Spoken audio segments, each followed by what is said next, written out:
Bonjour tout le monde, j'espère que vous allez bien. Aujourd'hui, j'aimerais vous parler des outils spirituels et de la peur. Donc, ce que j'entends par outils spirituels, ça peut être le pendule, ça peut être les oracles, ça peut être, enfin, vous voyez, plein de tout ce qui peut aider chacun d'entre nous à s'ouvrir un peu à l'invisible. Ça peut être un outil par lequel on passe au départ pour justement se connecter à plus grand que soi ou pour avoir des messages ou pour, finalement se connecter à ses propres ressentis ou pour s'aider à se sentir mieux et cetera et cetera.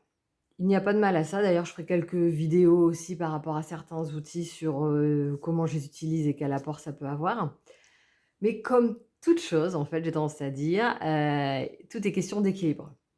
Parfois, quelque chose qui peut sembler anodin ou qui peut être pris comme un jeu ou qui peut être un bon outil, peut aussi être détourné, pour être utilisé à cause de la peur. Je vois certaines personnes, par exemple, qui se font des tirages de cartes. Il y a aucun souci là-dedans, mais il faut quand même prendre conscience de 2 choses. Derrière, il y aura forcément une interprétation personnelle, parce qu'en plus quand on se fait un tirage sur soi, on a forcément aussi des attentes inconscientes, donc on peut interpréter certains messages, certaines cartes à notre façon. Bon bah ça c'est OK, après dans tous les cas, tu fais ce que tu veux de tous les messages de la vie, j'ai tendance à dire. Donc déjà, en prendre conscience que de ne pas mettre ça dans le marbre. Mais aussi, j'ai connu des personnes, par exemple, qui ne pouvaient pas, partir le matin, sortir de chez elles, aller faire leur journée de boulot classique, si elles n'avaient pas fait leur tirage de cartes. Elles devaient avoir leur message pour la journée.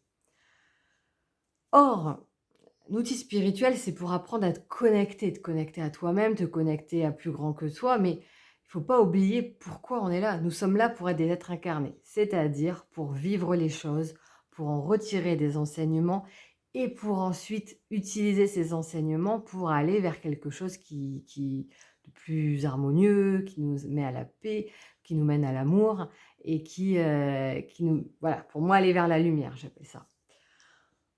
Ça nécessite d'être dans la matière, d'accueillir où nous en sommes, d'accueillir notre environnement, de mettre des choses en place, d'en tirer des enseignements, enfin d'être connecté à ça.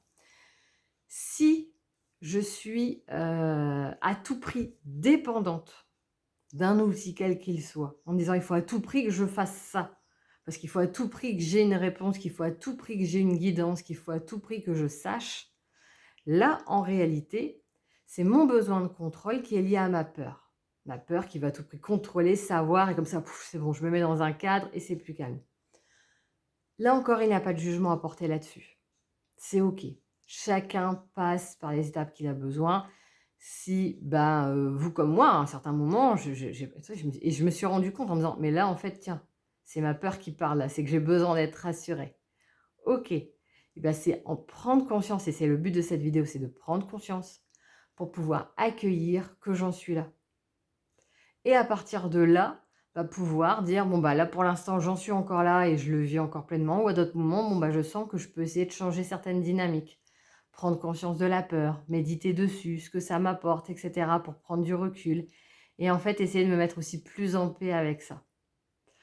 Donc les outils spirituels, bah, c'est comme n'importe, quoi d'autre. Il est très facile de se perdre dedans, de les utiliser à mauvais escient parce que guidés, par la mauvaise intention, en l'occurrence par la peur ou par l'envie d'avoir un certain pouvoir ou par ce besoin de, en l'occurrence, contrôler, être assuré.